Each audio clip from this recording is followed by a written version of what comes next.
Let's go.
Hello, everybody. Welcome into the Casual Sports Podcast. As always, I'm Alek. That's Matt Morrison and Mike Wolfgang over there. All three of us rocking the backwards hat today, guys. What's going on? It's Tuesday. It's Mardi Gras, March 1st. Yeah, that's right. Yeah, Lent starts tomorrow, so make sure if you're doing that, give up something going out here. But should be a fun day. Obviously, we got Horizon League Baseball to talk about. We've got a college basketball top 11 list to drop here. A bunch of teams making the list this week. Thanks to the chaos of 1 through 7 all losing. So a bit of chaos to go over there. Of course, we got a high school ball to talk about as well later in the show, and a little bit college basketball hoops tonight, and NBA and NHL as always to go through. So guys, let's go ahead and get right into this with the college basketball top 10 here on the show. As you saw there for a minute, we don't have a number 10. There is a 3-way tie for 9th place going into this one. There's a 2-way tie for 7th as well. So at 9, Kentucky, Providence, and Murray State all make the list here this week. All three of them are having a pretty great season. Kentucky taking the loss to Arkansas, as you guys both predicted last week. I was the one that was off on that one. I thought they were going to be able to hold it through, but Arkansas is coming up, man. They got a good chance of making this list and making a run come March here in the next few weeks. Should be at least interesting to see how that finishes off. Providence took home the Big East this season. To me, I think it's so hard to leave this team out of any top 10 with the way they performed. We talked about how strong we think the Big East is all season long.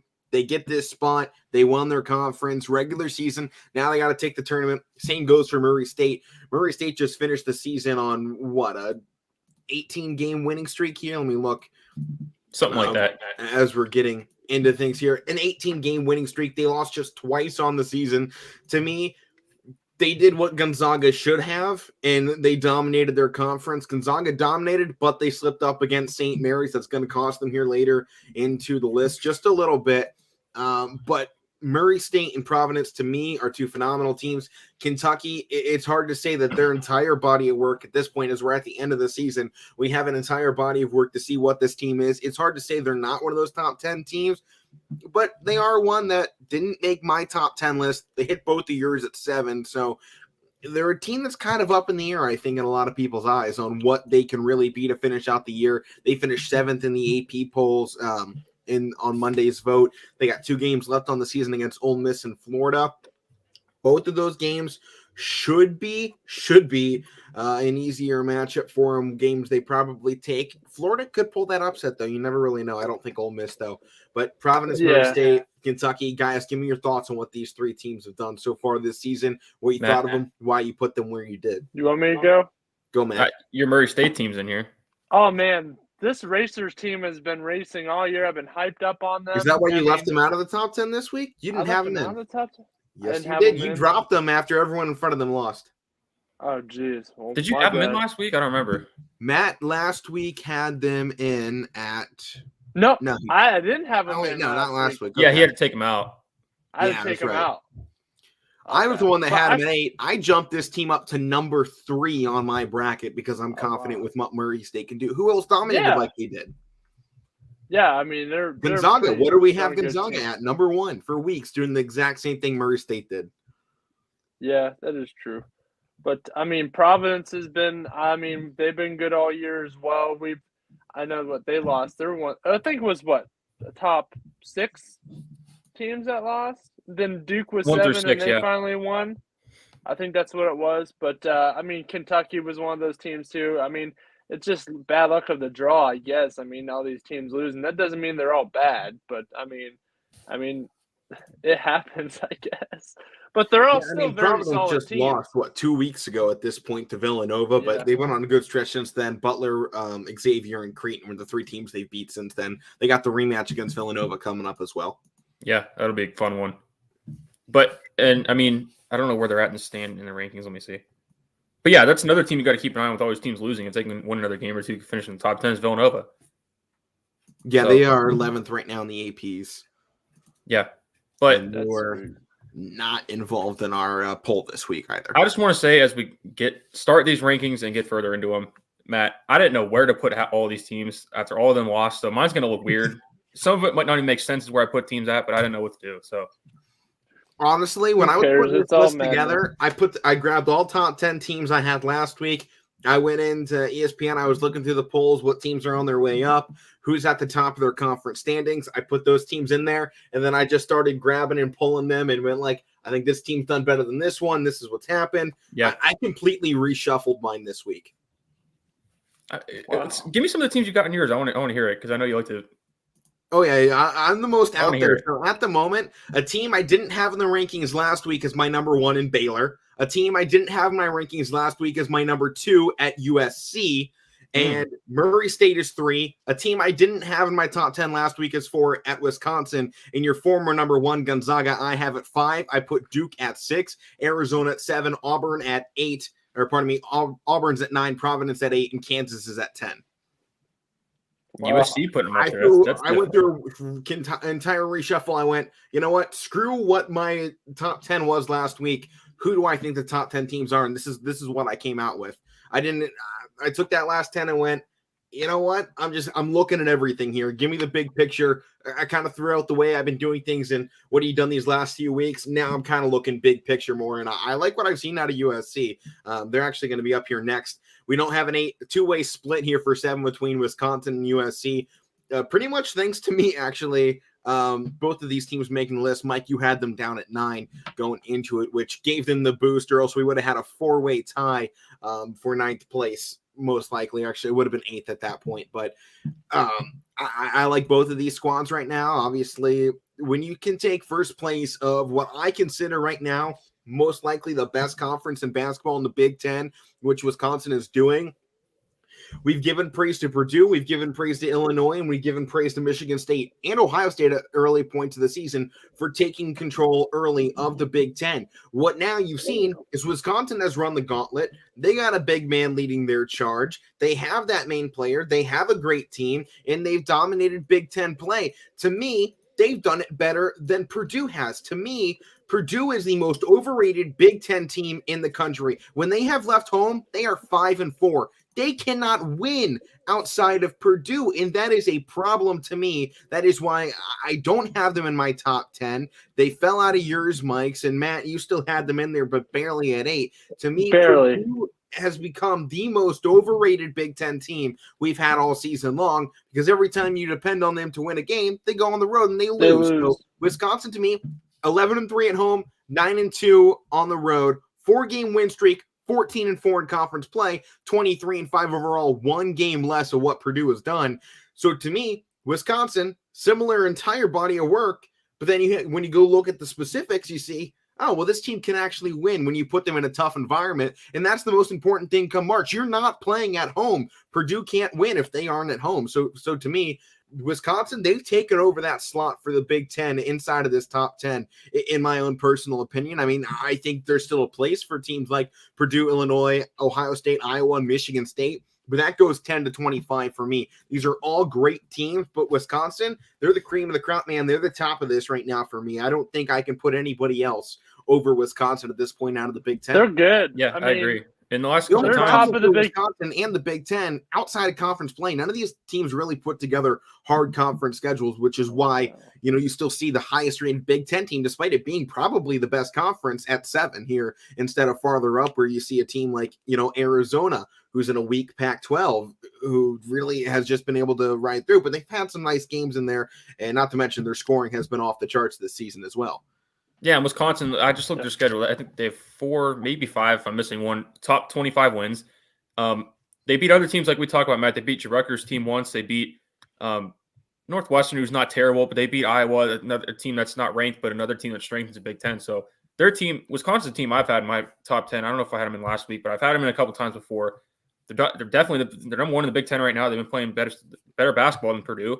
I've liked Purdue all year, but they're and then they have a chance to add to it tonight. Yeah, tonight they play Purdue, so that's on the road. It's in Purdue, but you can get one like that in Purdue, where that's normally where they're, like you said, where they win their games at. That's gonna be a really big booster for Wisconsin. Yeah, it would only be the second loss for Purdue at home this season if they can pull that off. I'm hoping Wisconsin does and kind of messes up this whole Purdue media ensemble they seem to have going around them, because to me the media has portrayed Purdue all season long as the cream of the crop throughout the Big Ten. But can you tell me honestly, watching Big Ten basketball, that you've seen Purdue really take control of anything this season? To me, that's going to be a no. I think the media has pushed this team beyond what it really is, and to me, every time you create that hype, it's bound to collapse. And I think if you're looking at anybody as a first or second round upset, it's Purdue.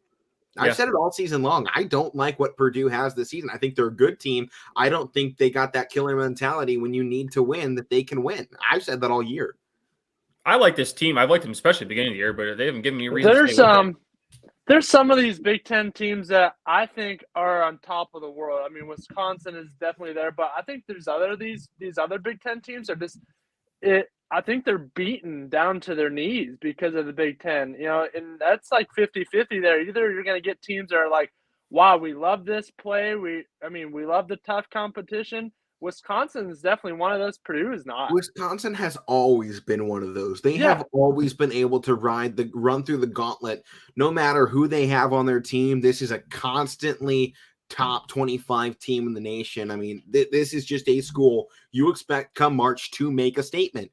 Purdue, they're a team, they have flashes. They can make a run, but they're not consistent like Wisconsin is. They have been the last few years. I'll give them credit for that, but this is a new upcoming for Purdue. We don't know if they can hold on to these top spots for a long time, and you're seeing it this year. They can't. And, I feel like we're talking a lot of Wisconsin here. I'll go over to USC. I think you look at their recent resume and their entire body of work on the season, it's hard not to be impressed. I mean, second in the Pac-12, 2 games back from Arizona, but overall, Arizona's 25-3. They're 25-4. 6-game win streak right now for USC. 9-2 on the road, 13-2 at home. To me, they're putting things together that you need. They have that most recent top 25 win over UCLA, a game that we were talking about, huge going into it, and they finish out the season now hosting Arizona tonight at 11 p.m. in what should be a great game to watch. We'll be talking about that one here later in the show. Then they finish out the season on March 5th, this coming Saturday at 10 in UCLA to wrap things up in Pac-12 play, which should be a battle for second place, most likely in the Pac-12. Arizona, I believe, at this point has things pretty much wrapped up in their favor to close this out with a regular season conference title for the Pac-12. But to me, USC, what they've been doing lately, and the way we were talking about them earlier this season, so you got that full body of work for me. A little struggles along the way, but I think with this season, you've come along with 4 losses.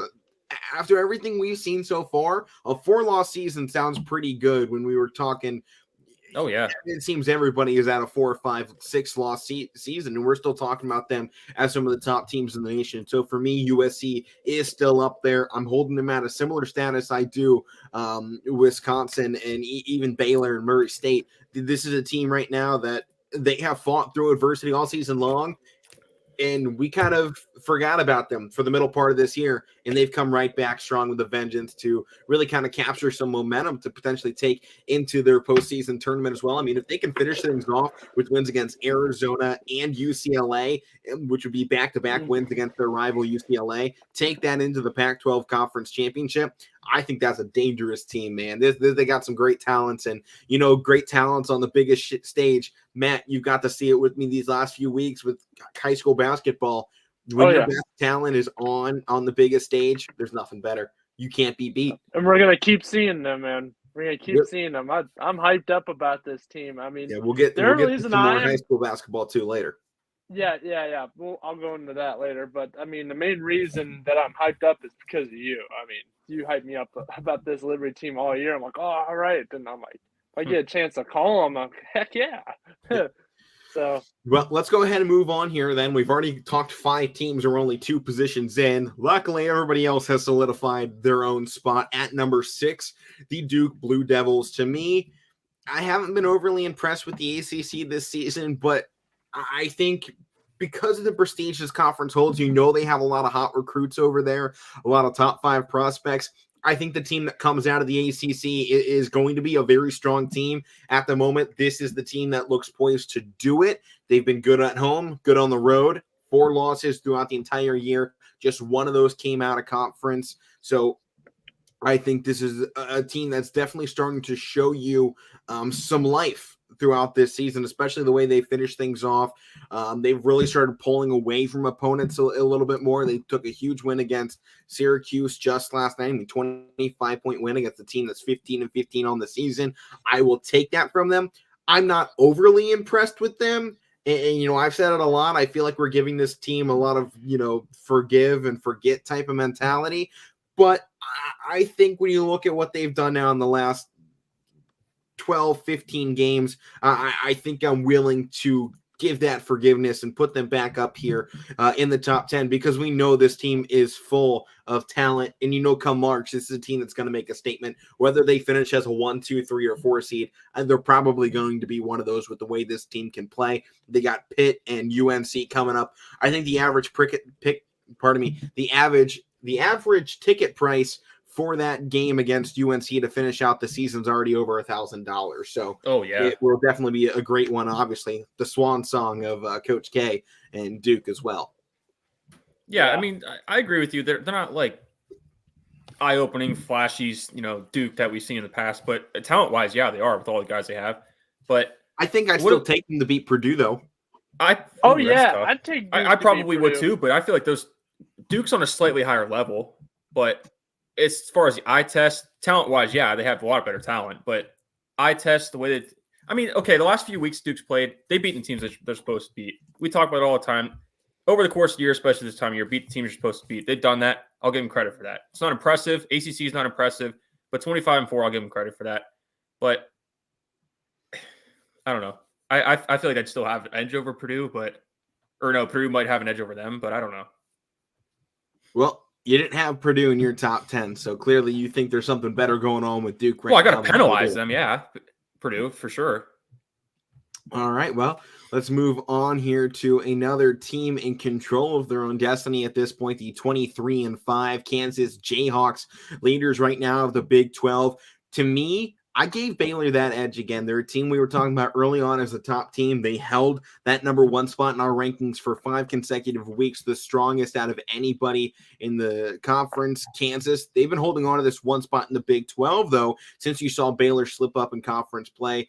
To me, Kansas, they're a very talented team. I think they got a lot going for them come March. They definitely had a tougher ride to finish out the year. I think the win for Baylor, though, in that last game this past Saturday definitely gives me an edge to put them over.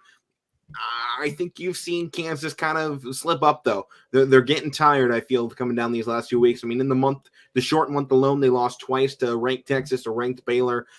They did get a ranked win against Baylor, though, early in the month. But to me, I think this Kansas team, they're a little weak, in my opinion. I think they're a solid team. I don't know how far they will go. I have them on my 10 spot right now. There's a few teams I would have rather had up there in that contention, most likely, but I didn't see a reason to completely throw this team out after losing to a team I claimed to be number 1. Yeah, a team that's catching fire again in Baylor. They just beat Texas again. I know last night doesn't count, but they just beat Texas again, so they're starting to heat up. So, and this is a Kansas team that was ripping wins off. I think they lost one or two after that. Or no, they lost one after the Kentucky blowout. Last night doesn't count. Every game counts. Well, I mean, in these rankings, it's based off last week, isn't it? Well, it's based off what's going on. Well, that's what I mean. Yeah. If Texas had beat Baylor, I wouldn't have Baylor as number one. Oh, geez. Well, I mean, I don't think you'd have any team at number one. This is a Tuesday ranking. This ain't a Monday ranking. This is Tuesday. Whatever happens last night certainly gets put into this one. Heck yeah. Heck yeah. Cherry picking. Yeah. I don't know. I thought it was based on the previous week. What are you doing, Matt? All right. Anybody else got any more thoughts on this Kansas squad? Matt? They're good. Okay. Mike? I mean, I was kind of saying it, but yeah, they're good. Just kick him out. What did I do? Matt's great analysis. They're good. They're a good team. They pass the ball. They rebound. All right. Well, let's continue the Let's keep the ball moving here a little bit. Let's move over into the leader of the SEC, our number 14, the Auburn Tigers. Obviously taking that slip up as well, dropping from match third team, our third team last week, dropping down here just one spot.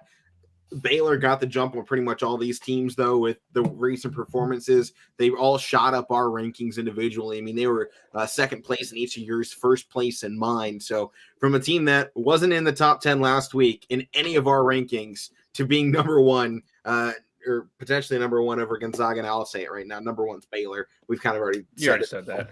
The Auburn Tigers, to me, they're still one of the strongest teams. I mean, 25-4 overall. I am concerned about those away splits, 7-3 right now. You've seen the SEC be really bad on the road, so I'm not going to look at that home split right now very much. 15-0 at home, but you look down the SEC, no one except for Auburn, nobody in this conference except for Auburn has a winning record on the road in the Southeastern Conference. I mean, that is showing a conference full of frauds. I don't think this is a very good conference this season. I think Auburn and Kentucky and Arkansas are good teams. Pardon me, I guess Arkansas, they're 5-3 as well. I missed that one. They're the only team other than Auburn with a winning record in the SEC. There's a handful of teams out of this conference that I would be confident on in March, and it's the top four teams. Outside of that, throw them all out. I don't even want to see them here in a week and a half. Did you include Tennessee in that list? Tennessee's 5-5 on the road. No, I mean, there's some of the teams that you think could do something. I think they have potential, but same with Kentucky, 5-5 on the road. I'm not confident in that. They have been able, as I said, basically cherry pick wins against teams that can't win on the road. I mean, when you're talking about a team that's in the top 5 in Alabama in this conference, and they're 3-6 on the road, LSU right behind them, 2-7, Florida 3-6. You got a lot of crap going on in the SEC. I don't want to see crap come March. I think these top four teams are solid. Outside of that, the SEC's got nothing. I agree. I definitely agree on that. I mean, those are their four main teams. Alabama had a good upset in there earlier this season, but I don't think any of those teams could pull it consistently. I don't think Tennessee and Arkansas can win it consistently, and we just saw Kentucky can't really win it consistently. No. I think neither can LSU team right now to make the Sweet 16. If I was to go in and go, who do I think's making it to the Sweet 16 out of the SEC? Auburn, question mark on Kentucky. That's it. I don't think Arkansas will make it. I don't think Tennessee will make it. I think Arkansas and Tennessee have good matchups against certain teams. That's why they were able to pull off those upset wins.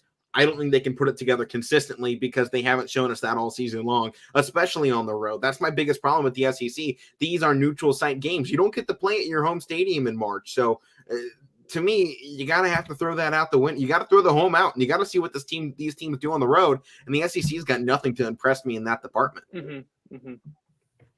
Yeah, they're not strong. They're definitely not a Big Ten. They're definitely not a Big East. I mean, in March Madness, though, I mean, both teams, I mean, it's considered a neutral site, but I get what you're saying. You know, like you they still have can't to go. play. You're still not at home no matter what. So I get that, but maybe the neutral site might change it, but I don't know.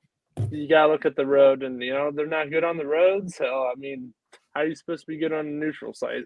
So. Let's move to number 3 here. The Arizona Wildcats getting another spot here in the rankings. Still first place of the Pac-12. Pretty talented team. 15-0 at home, 8-3 on the road. A little bit better mark than what you're seeing with Auburn. But to me, I think the one thing you're still seeing out of Arizona is the high level of scoring out of this team. They had an off shooting night. Man, what was the last time they had an off shooting night? UCLA. They got upset. And I told you then, this team's not having back-to-back off shooting nights. Next time they won by double digits against UCLA. They had a bad shooting night again against Colorado. I think that could burn them come Sweet 16. It was the curse. I think Arizona's a team that's going to make it to the Sweet 16. I think, though, they might have an off shooting night in either the Sweet 16 or Elite 8, and they're going down. If this team is on shooting-wise, no one's beating them. And if that's the simplest fact I think I can put out there, is if this team is on, no one's touching them. It's the curse. The number 2. Yeah, they were your number 2 last week. Listen, man. I am not picking any number 2 in the bracket. When I pick my polls, you're dropping all of them. Stay away from it. Yeah. Well, Matt, no, it wouldn't actually be your number 2. It wouldn't be my number 2. 5, 6, 7, 8. So you can't pick any number 1s. You heard it here. Four round of 64 upsets for the number 1 overalls. Oh, jeez. Just pick who you think's gonna win. Yeah, I'll just pick. Just get the numbers out of the way. Yeah. But what is that maybe now? the biggest What thing is to do that come now? March is just throw those numbers out. It does not matter. It doesn't matter. What is it now? Are we on like week 9 in a row that my number 2 team's lost? I think it was like 8 or I something. think it's week 9. Yeah. It's week 8 or 9, and you know who I have at number 2 this week? Baylor. They're gonna play Iowa State. Yeah, who knows? Who knows at this point, Matt? Who freaking knows? But Arizona, they got USC tonight. I talked about that game a little earlier. It should be a great one. They got Stanford and Cal to finish off the year. Should be a good finish for them outside of that USC game. We'll see what happens. At the moment, strong spot to take the number 1 seed in the Pac-12. And I think when you talk about strength of conferences, this is another conference that I think right now, when you talk strength of conference, despite the fact that I don't think they have as many great teams as the SEC. I mean, the SEC, I told you that top 4, I'm fine with that top 4 making it Sweet 16. After that, not so much. This is a conference, I think maybe only one team makes it to Sweet 16. That's probably Arizona. But I think this conference is a lot better balance-wise. They don't have a strong top and then absolute crap from there on out. This is a team that has a strong top, an okay middle, and then, they do fall off at the end. That happens when you get down to Oregon State, Utah, Cal, Washington. They got some bad teams. But when you look at this team, look at this conference, they got their top 6 teams all are over 500 when they've hit the road. You've had teams in USC and UCLA that have had strong seasons throughout. They're 20-win teams. Colorado's about to be a 20-win team as well if they can pull off another win tonight against Utah, which they should. So to me, I gotta like what you're seeing right now out of the Pac-12, and because of that, I got Arizona riding pretty hot at this point. I mean, I think they're a strong team. I think they got a shot here in the rest of it. I mean, I got them as a 7 seed, so that would put them 2 in March. I got no problem saying a 2 seed in March Madness would make a nice run. But like you said, though, with Arizona, the thing that kind of worries you is the depending on shooting a lot, because we see a lot even in the pros that when you rely a lot on shooting, you're going to live and die by it. Rockets. So hopefully they just don't get to a point in the tournament where they, like you said, that was Sweet the Houston 16. Rockets, man, with James Harden and that whole bunch and Russ. I mean, they live or die by the 3, and they died hard. They died. They died hardened. They've been multiple dead. times. They're still dead. They're just on different teams. Maybe not James Harden. Maybe not James Harden, but Russ is. Yeah. Did you see how many free throws James Harden and it was insane. I talked about that yesterday. I was like, what? I told Matt, I watched that game. There was like 4 straight possessions, which are 8 total free throws that Joel Embiid shot in a matter of like 2 minutes. I was like, they're just fouling this guy constantly because that pick and roll is deadly. You got to foul him. Yeah. Matt, they in a combined 2 games, James Harden and Joel Embiid combined for 59 free throws in 2 games. Which means I'm going to see this team like next week. Yeah, well, it'll be a boring it'll be a boring game because you're going to be watching free throws all game long. It's a shoot around basically. Well, they're playing the Nets. It's Sixers Nets, man. Hopefully Ben Simmons isn't going to be there. He's not going to be? Ben Simmons is still rehabbing an injury. No! Well, Yeah, he now has back soreness, probably because he's been sitting on the bench all season. Probably. Or sitting on his couch. Well, number 2 team, they take a bit of a slide here, the Gonzaga Dogs. Don't worry, Bulldogs fan. Matt still has you at number 1, though, so you're not in danger of that number 2 curse, although everybody took the slide this past week. So I guess we'll see if, that curse extends to the entire top 5 this time around as well. But, guys, Gonzaga, to me, they're strong as ever. This was a loss. I punished them. I dropped them down to 5. But this is a team. They're going to be a 1 seed. Come on. They're going to be a 1 seed come March. I don't think there's any question about that.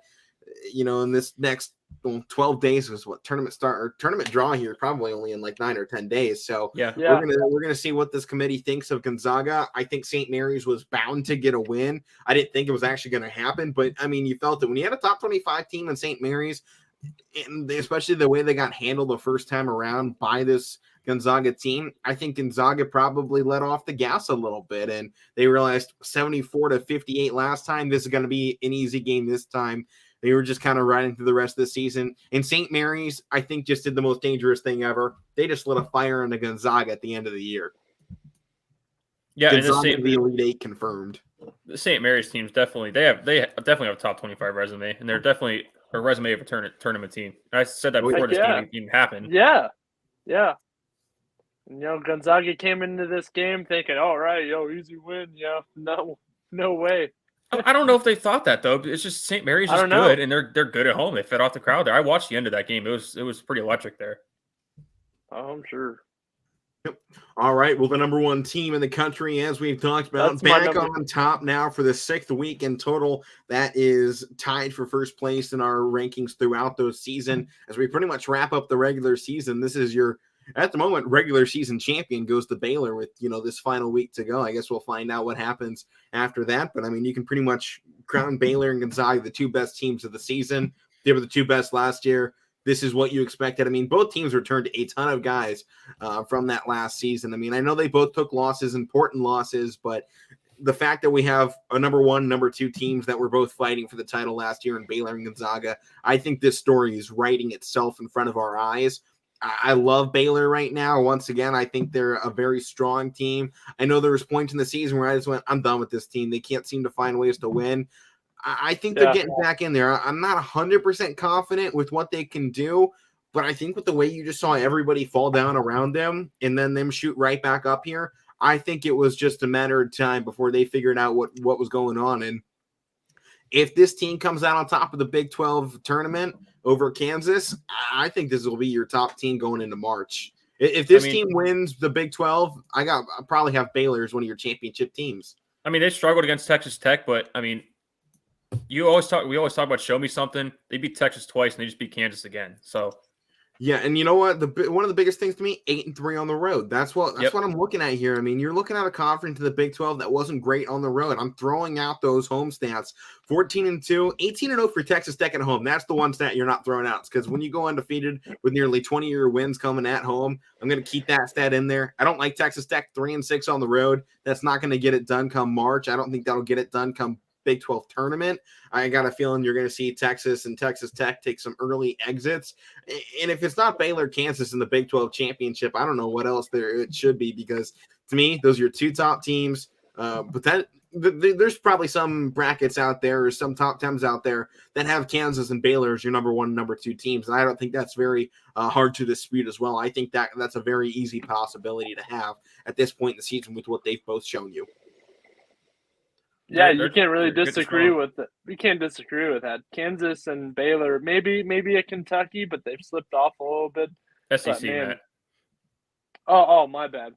Yeah, but Matt, who'd you give Beast of the Week to yesterday?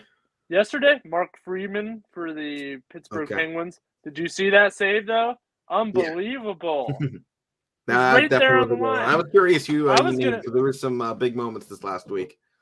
I wish we would have waited today to give the Beast of the Week, because I'd be giving it to John Moran, because that dude is a freak. Did you see that? 0.4 seconds. Well, let's talk about the pass from Adams first. It was on point. He was falling and put it up. I'm like, oh my gosh, 52 points too. That might have been the best part of that play, honestly. Oh my Nothing god, away from Ja, but that pass was on point. I love that Memphis team. They're sweet. They're a sweet team. They're one of the best teams. Yeah. The thing is, like, I know we've talked thinking, about it a lot. If the Suns and the Warriors weren't having the epic seasons that they were having, everyone would be talking about this Grizzlies squad, who's sitting third or fourth place right now in the Western Conference. Talking about them. They still are talking about Not them, at the level they would be though if it wasn't for our two top teams over there. Because Grizzlies are 1 game back from Golden State, but still 7 games back from the Suns. So you're just seeing an epic team out of those top. I can't wait to this Western Conference Finals. Can we just flash forward? Just please. Suns, Grizzlies, we gotta see where the Warriors. Lakers finish, Matt. Last. Yeah, they got another matchup against the Clippers. Game 4 of the season series. I got a feeling the Clippers are about to take a sweep. We're finally not talking about the Battle of LA because there is no Battle of LA. The Lakers are just waving the white flag at this point.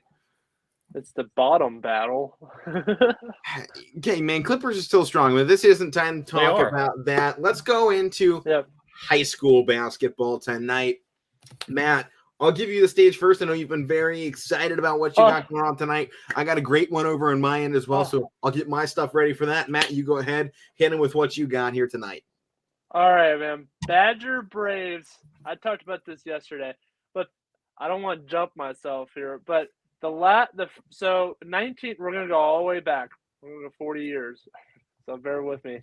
So I think 1982. Okay, this is a Badger Braves team that won. They actually won all the way to state and lost in the semifinal or something like that. But they made it to state.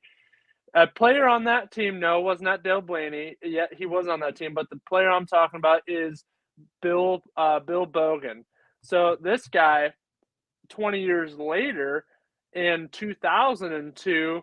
Was a coach on the 2002 Badger Braves team and took them and won a district final. Okay, so a former player who won a district final, and that was the first time since then that they won it in 2002. So former player turned coach brought his former team to win a district final. Jump 20 years now in 2022.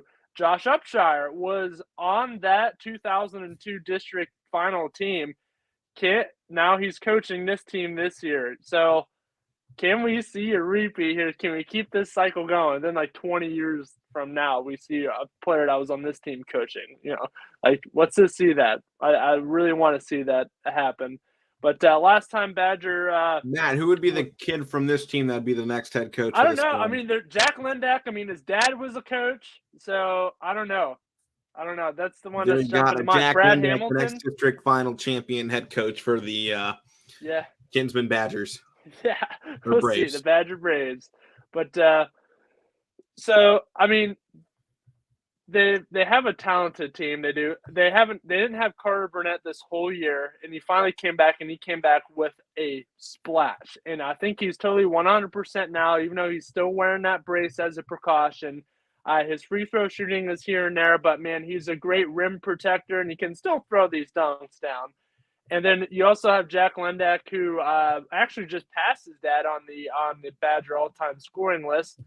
He scored about 20 plus points in that last game. I think he had maybe 3 or 4 threes in the first quarter, so he's got to go off.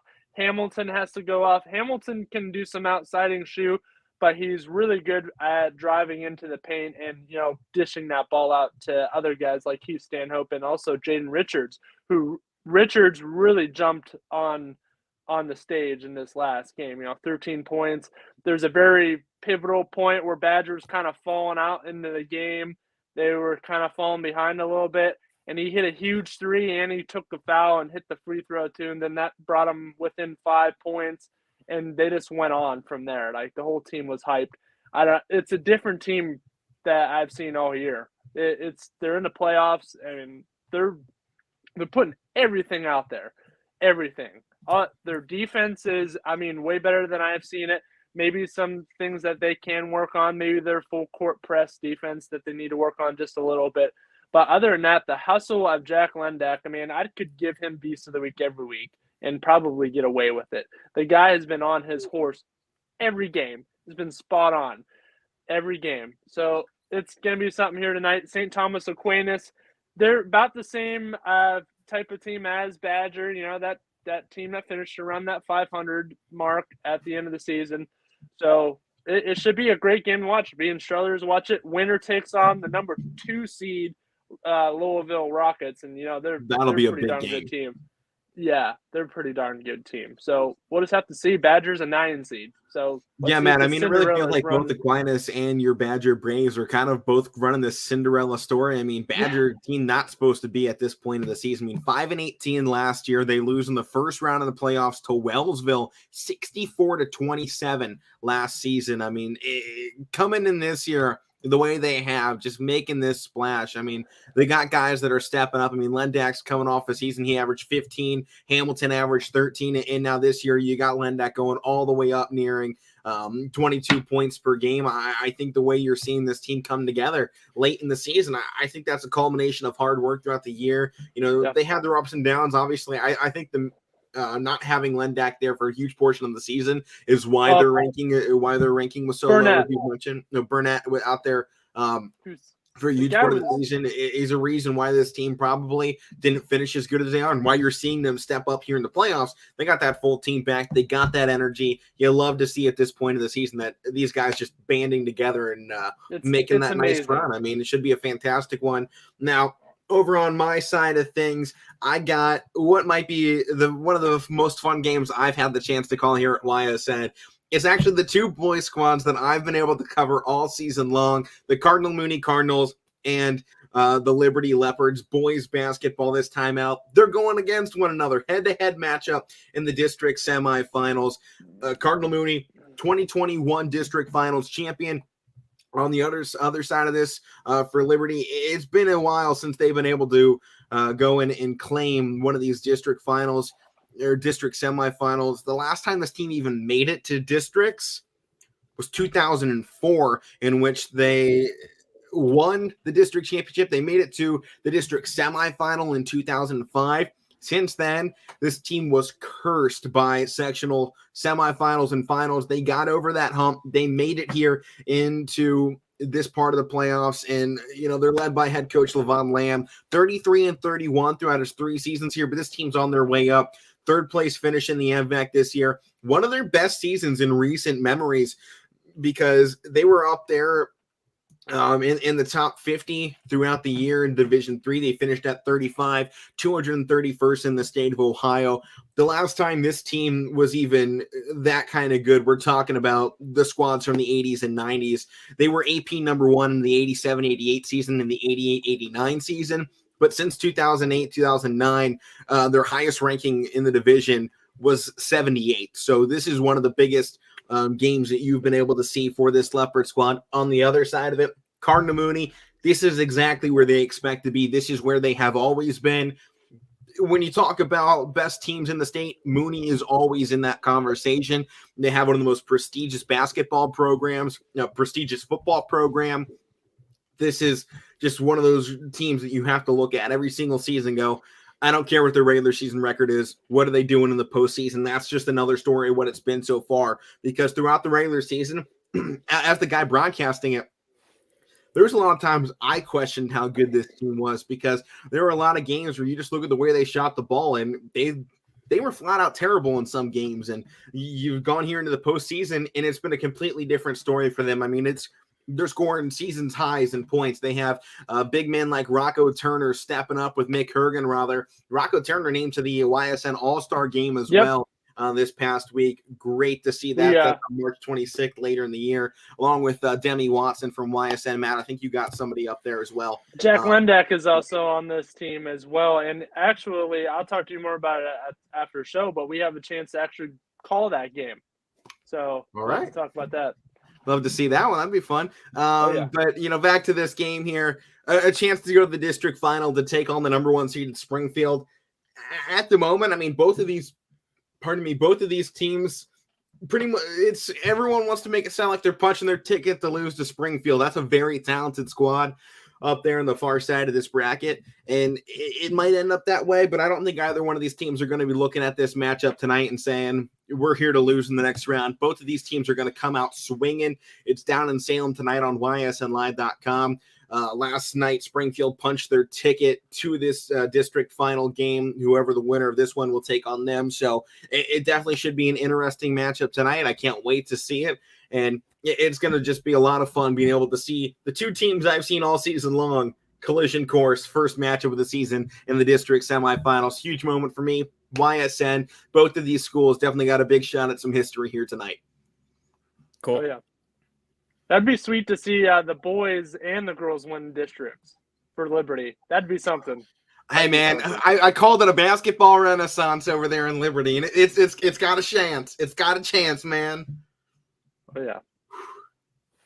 You know, I'm not rooting for either side. I mean, I'm going to be happy if Mooney or Liberty wins. I don't think I'm going to be down very much by either one of those outcomes. So I don't think I'll be on the call with them for the district finals. That goes to the Springfield broadcasting team. But, you know, I'll be making sure I can find a way to watch that one so I can see if one of my teams can pull out the win on Friday. But either way, let's go ahead and jump out of high school playoffs, talk a little bit about college basketball. Let's fly through some of these. We got Providence taking on Villanova tonight, a huge game. I'm going to jump right out the bin. We only got 15 minutes left of the show. I'm going to go Providence in this one. This is a team that I have been probably the highest on all season long. I don't think I've really said at any one point in the season I didn't think this was going to be a really strong team.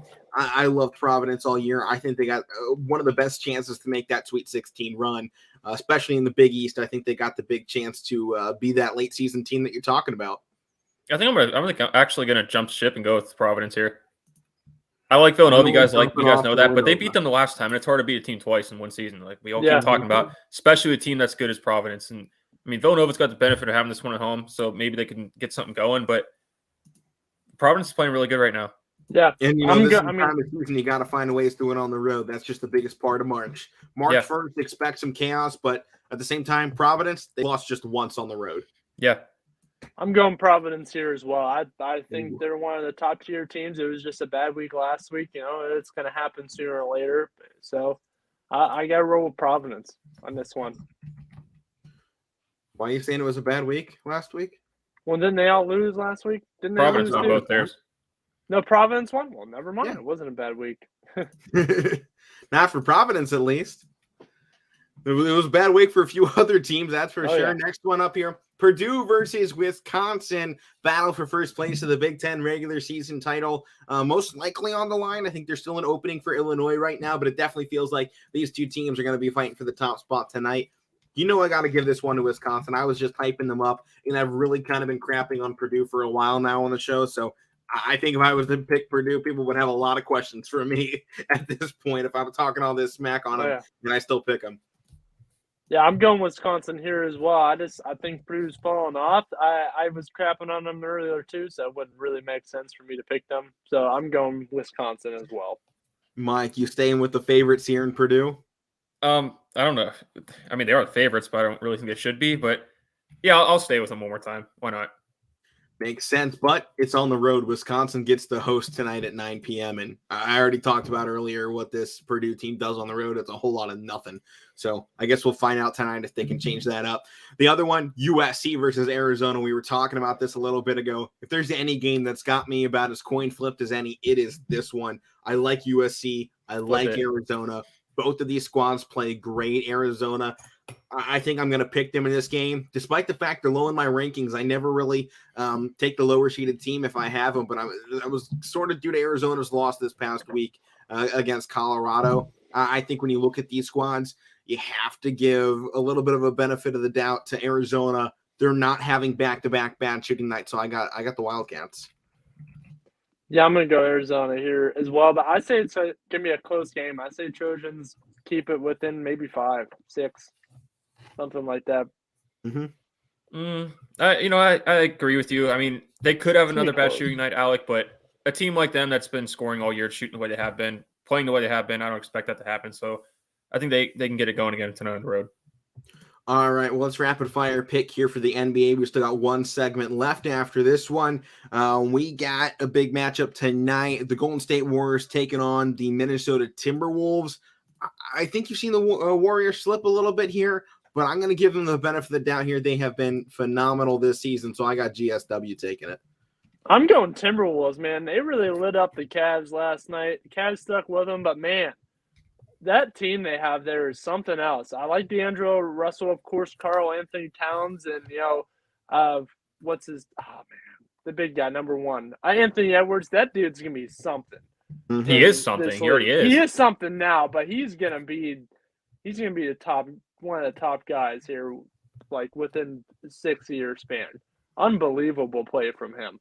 It's cool to watch this team. So I gotta go Minnesota. I like Prince on this team too. All right, Mike, pick here. Warriors, Wolves. I like what Matt's saying about Minnesota, but I'm gonna go Golden State in this one. They need to get something going here after this past month. And I agree with you about Minnesota, though, Matt. Quickly, Brad Daugherty said on the broadcast last night, I wouldn't want to play him in the playoffs right now. No. Well, over into the NHL, we'll take a jump onto the cold ice. Calgary Flames, Minnesota Wild tonight, both 31-win teams. Guys, give me your picks in this one. I'm going to go with the Flames. They're still flaming hot. I'm going Wild. Matt? Thinking. Give me a second. Big tiebreaker here. 2, 1. I'm going Flames. I'll go Flames. You never go with me. Well, I mean, Minnesota's in that I'm kidding. division. I'm kidding. We got to go. Yeah, we got to move on here. We got to talk about some Horizon League baseball this past weekend. It was a terrible weekend for Horizon League baseball. Belmont. Just one team in conference play was able to win their series. Just 2 teams were even able to win this past weekend. UIC went up 2-1 in the 3-game series over Cal, and North Carolina pulled off one upset game in the 3 series against Mississippi State, but Milwaukee got swept by Arizona. Oakland got swept by New Mexico State. YSU got swept by Belmont. Wright State got swept by Oklahoma State, in which the game 1 of that one, by the way, a 7-inning doubleheader game. Oklahoma State won 26-3. College baseball, 26-3. I don't see that when I call down at scene and in the summertime. No, just an amazing team full of talent. What was the worst we saw? Like 12-0? No, I saw some 18-0 games. Don't get me wrong. Not 26-3 though. I saw some 30. blowouts. I don't see a 23-point win anywhere. That's a football score. And basketball too.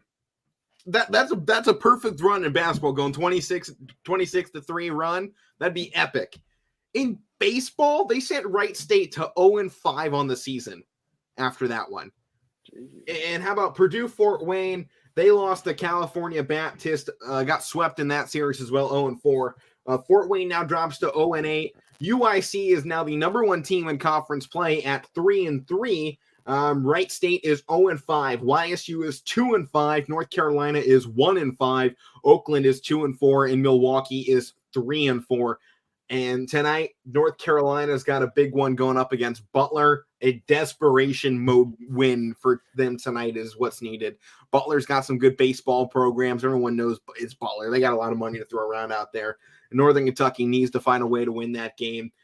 At this point, I mean, 3rd worst in the Horizon League. They got to find a way to win that. They tie for right above that with YSU in that race. And don't go off Horizon League Baseball's website. It's awful. I was there's actually a player in one of my classes who plays on the baseball team, and I was talking to one of our colleagues, Alek, and he's just even the player was just like, I mean, they're good. Belmont's a good team. Like, I wasn't expecting that out of Belmont. I thought they were okay. I wasn't expecting what they put up. Yeah, so Belmont, I mean, they got more money to throw around than YSU. So apparently, when it comes down to baseball, they do. I mean, they've had some decent teams in basketball too. They made some tournament runs. I mean, Belmont's a good school. They're having a good team this year. Who's that one guy? Dylan Windler went to Belmont, didn't he? Yeah, but I'm done with Dylan Windler. But he was good in college. He still got drafted, man. I liked him too, but he's never played. I mean, well, he's hurt. He's always hurt. So Zion, you still like him. It's not that I don't like here Dylan goes Matt on the Zion rant again. Guys, it's fucking high school Horizon League baseball, and you're bringing up Zion Williamson. And it's not that I don't like Windler. I'm disappointed. Guys, but how about this awful start here for the Horizon League? I mean, still early, and they'll beat up on each other late in the season and run through. But at the moment, I don't think there's a clear favorite out of this group to take home the Horizon League this year. Maybe UIC. They probably got the edge right now out of anybody. It's too early. It's too early, but I mean, you got to look at it every week. You got to look. Got to see what's going on with these teams. That's a really shocking way to start off this season, though, for me in this Horizon League. Didn't they just win the Horizon last year? UIC? No, Wright State. Yeah. And they started out 0-5. Yeah, man, that's they were favorites. Granted, they put together a hard schedule. They were going up against flip it around too. It's baseball. And they had a ranked matchup against Georgia Tech in two game series, or 3 game series before that. So Wright State's put themselves through the gauntlet early. Okay. But I still think you got some hitters coming up in the rest of the Horizon League looking over at Wright State in that 26-3 game. They're going, I got a chance to boost my stats. One that YSU desperately needs. The entire team is I think they're hitting right around 200 on the season, less than that. I think I saw something was like 193. So YSU's got to get that hitting up. You know what's got to happen. They're going to have some good games this weekend that we'll go ahead and talk about on Thursday's show. We'll be recapping Horizon League weekend on the Tuesdays, previewing on the Thursday editions of these shows. So, guys, any final thoughts on this past weekend of Horizon League action? I gotta start watching it. I've tried to keep up with the last couple years. Pretty much every day, what's going on with these teams? Yeah, I've tried to keep up with the last couple years, but I want to get more in just college baseball in general this year because I've been saying I want to get into it and I really haven't. How about there was that one, oh man, I forget the team. I'll remember it when we go off air probably. But the guy from Ole Miss playing football and he hit. Oh yeah. In the same, I think he's a freshman going both ways, and he hit a huge home run as well for Ole Miss. That's pretty cool. Yeah, that was definitely a big hit from a big boy, man. Oh, but, yeah. I mean, baseball right now, it's going to be very early in the season, but this is pretty much, this might end up being all we have until later in the month when we finally get to high school baseball, which I believe is starting on the 26th. For boys, I have to check softball still. I keep forgetting to do that. Yeah, they start early. Yeah, they start a little bit earlier. So we're closing in on high school. College has got things underway already. And who knows what we'll get from the MLB. I mean, I don't really see any progress happening right now throughout that lockout. They keep saying, oh, we're days away from a deal. But that seems to be, they said that 3 weeks ago. We were going to be just fine by the time spring break rolled around. Now here we are. And going into spring break for us next week. Spring training should have already been underway for, a week and a half now, I think. So I'm not hopeful on what baseball is going to be this season. I think here's my thing on that though. Before we get off, go for it. They pushed that deadline back to start canceling games till 5:00 today. Seems like last night I was looking at Twitter and Jeff Passan on ESPN, he's really good, saying that they were starting to figure a lot of things out. The only issue right now is, as we all know, is money, but everything else they pretty much have figured out. They expanded the playoffs and everything. So it feels like, again, Alek, they keep saying it. It feels like they're getting closer, but we'll just have to see. Yeah, I mean, I'm looking right now, and the most recent thing from Bob Nightingale, big gaps still remain on several economic issues after the counter proposal being made by the MLBPA. So it doesn't help when both sides hate each other. Yeah, I mean, there's a clear discrepancy. So Horizon League action, college action, high school action. 1, you can find it all here on YSNlive.com. 2, it might be all we got, especially Mahoning Valley Scrappers getting into the summer a little bit. Mm-hmm. That's not for a couple of months, though, so you got to hang on while you still can. Minor league action takes a little bit longer to get started. Come on, MLB. I want baseball. Baseball, man. Hey, you got baseball. You got YSU on YSNlive.com. I want my Pittsburgh Pirates. I want my Cleveland Guardians. Yeah, at least my team has a good name. Yeah, well. At least my team has a good record for the past couple of years. Well, not the past couple. How about last decade? That'll make it. You got nothing to show for it. Doesn't matter. Yeah. There's no participation trophies, Matt. Which team has the longest streak of not having a World Series? Cleveland. There you go. Cleveland. Yeah. I'm a Cleveland fan, so what can I say? Yeah, well, it hurts, but Sucks to suck. That'll do it here for the Casual Sports Podcast. I'm Alek, Koberna, Matt Morrison, Mike Wolfgang. Power Hour coming up next, so make sure you stay tuned. That'll do it. We'll see you all tomorrow. Or those two will. I won't. Peace out.